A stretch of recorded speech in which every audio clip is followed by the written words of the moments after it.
Sanibona, ngaphambi singene kwivideo namuhla, ngithi angithathe lethuba ngibonge isupport nothando nesikhombise lona lingaphezulu kokucabanga kwethu. Siyacela niqhubeke nisupporte njalo ngokubuka amavideo ethu, ungakhohlwa ukukhomenta, ushare, ulike.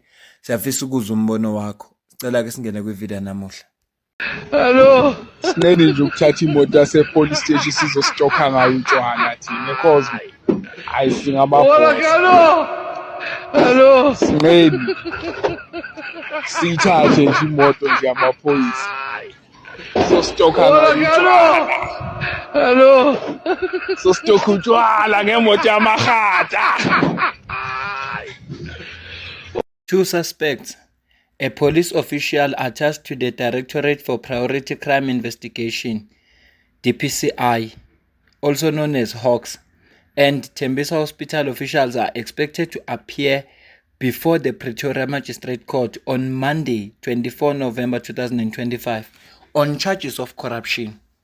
It is alleged that on Friday, 21 November 2025, a DPCI officer was approached by a 41-year-old suspect, a sergeant from DPCI. The sergeant informed the officer that a 53-year-old Tembisa Hospital official wanted to meet regarding the ongoing investigation linked to the hospital. The sergeant further indicated that the hospital official required assistance and was willing to offer gratification in order to avoid prosecution in the ongoing investigation. On Sunday, 23 November 2025, the Hawks member and Tembisa Hospital official met with the complainant, the investigator in the case, and handed over 100,000 rand cash as gratification. An operation authorized by the Director of Public Prosecution was subsequently executed by the DPCI Serious Corruption Investigation Unit, leading to the arrest of both the sergeant and the Tembisa Hospital official. Abona makuthiwa zimbi indaba kusuke kushiwo into enje. Kulokhu ama-Hawks abophuza kwabo. Sizolikhumbula udaba lwe-Tembisa Hospital lapho khona i-SIU eyasibikela ukuthi imali eluthiwe ibalelwa ku2 billion eyebiwe nje. Ngakho kunama investigation aqhubekayo. So le ndoda lena bebezoyinikeza imali ukuthi nje mayengalekelela ukuze leli cala leli lishabalale izokwazi ukuvuka. Kodwa vele nami bengingayithatha le mali 100,000 rand engizowuthola nje ngosuku olulodwa. No, lo muntu azobe sebala inkinga zakhe, ngingayikhokhela ingane esikoleni, ngakwenza ukuthi. Kodwa ke konke lokho sekumlahlekisele ngomsebenzi, kwamlahlekisela ngecareer yakhe. Lezi ngane nazo zonke izimo bekazicabangela namhlanje sezizosokola. Yabona ukuthi corruption ijule kanjani? Ijule kanjani corruption? And abantu abenza ubugebengu, they are willing to pay. Uma ngabe lo baba lo, he was willing to pay 100,000 rand ukuze nje benze le case ishabalala. Iyona into abantu ababhekana nayo, ikakhulukazi abangamaphoyisa, ngoba eqinisweni lilonke i-temptation enzima kabi ukuthi nje kuthi uzothola 100,000 ngoba usunqabile 100,000 waboshwa umuntu, wabasejele. Abezuku kubonga akuna bonus ozoyithola. Uzobongwa nje ngendlela obongwa ngayo, uthola isalary yakho kuphela kwenyanga. Manje ke yiyo lento eyenza ukuthi abantu bagcine bengene kulezi lingo lezi ngoba labantu bakununusela ngemali yangempela. Lamadoda ke ayobhekana necala ke namuhla. Sizozwa ukuthi bahambe kanjani. Hlezi ngisho lokho, ngiyakuphinda namanje. Abukho ubugebengu eSouth Africa obungenzeka uma amaphoyisa engesiyingxenye yabo. Bonke ubugebengu obubona sibubonayo nobugebengu obenzekayo la eSouth Africa benzeka ngoba amaphoyisa ayingxenye yabo. The arrest. Brigadier, thank you very much for your time. Just explain to us, I mean, people are feeling the heat at this particular moment, and we surely can see that. What led, to the arrest? Yes, indeed. This arrest has shown us that we are rattling feathers. That is why now those who are allegedly involved in these illegal acts pertaining to corruption in Tembisa Hospital are now panicking.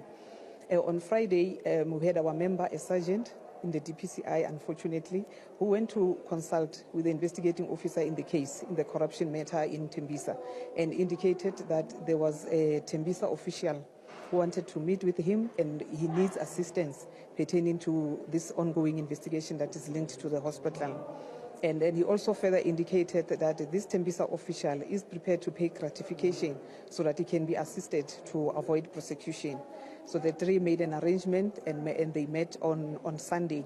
So by then, the Serious Corruption Investigation Unit was already alerted by the investigator and they had obtained authorization from the DPP to execute an operation. After the money was handed over, an amount of 100,000, that is where now the Serious Corruption Investigation Unit members arrested these two members who are at this stage, who are to appear in court this morning. Echazile usisi ukuthi yonke lento yenzeke kanjani. Lokhu kusivezela ngokusobala ukuthi noma icorruption ikhona noma ekhona amaphoyisa corrupt kodwa khona amaphoyisa a loyal azinikele emsebenzini wawo. Into ebhlungu ukuthi ayafa lamaphoyisa. Ayafa kamaphoyisa uma kukhona igaba ezinje ngoba uma laba bezama ukuhlanganisa nephoyisa lehluleka ukuthi lenze le deal yenzeke bavele bangahluphi bavele balisuse endleleni. Nansi into efika ibe ebhlungu ukuthi laba basuke benza lobugebengu bayakwazi ukuhlangana nezigebengu amaphoyisa nezigebengu kwenziwe isu lokuthi kuthiwa akugudlulwe lo ngoba kubonakala ukuthi kuba khona kwakhe kuyisiphazamiso. Yabona nalo akabajampiselanga uvumile kanti uyazi ukuthi ubaholela ophathe. Mhlanje sine commission kaMadlanga.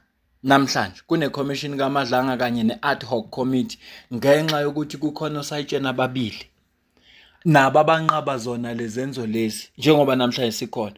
Ekhuluma ngalokho uGeneral Mkhwanazi eseParliament wakhuluma kanje. The rank levels in the police that are seen that I speak about are generals. We have brigadiers in the police. But the ones that are actually doing the job are constable and sergeants. 2 sergeants have shaken this country in Gauteng. 2 sergeants that are working in the Gauteng province have shaken this country. If it was not for their guts to go deeper into the criminality of the syndicate in Gauteng, we wouldn't be here today. The resilience of those 2 juniors that brought us here, they are the ones that caused Khumalo to be part of it and assist them. That Khumalo caused me from KZN to bring the team to Gauteng to help them. So we are having high-profile cases in court of the Katisos and the Matlalas and the likes. It is because of those 2 junior members that started it. So I want to repeat again. When the junior members are working and you get directives like these that comes from the executive authority, it makes the members to lose faith and lose hope, and that energy of fighting crime is taken away from them. So we have a responsibility as management to protect those juniors. If they put their lives in fire when they're dealing with criminals out there, we must also be willing to do the same as senior officers. No, you Kulesimo ke se-DPCI noma sama-Hawks siyafana nalesi esisho General Mkhwanazi. Yiwo lama member amabili aba-frustrated uma esebona impilo yabo sisengcupheni base bekhuluma noGeneral Khumalo. General Khumalo wayesekhuluma noMkhwanazi babakhiphela 10 members we-PKTT abafike babalekelela. Nala kwenzeka into ecishe ifana. This guy oy investigator kuleli cala u-approach sergeant approach investigator ukuthi ndoda lekelela le ndoda le ingangene ecaleni sizokupha nawo okuncane 100,000 okuncane nje lokho ukuthi enze le ndaba ishabalala 100,000. Angibambe le video ngicela ukuzukuphawula kwakho la ku comment section. Ngale kwalokho mina nawe sidibane kwi video elandelayo. Ngiyabonga kakhulu.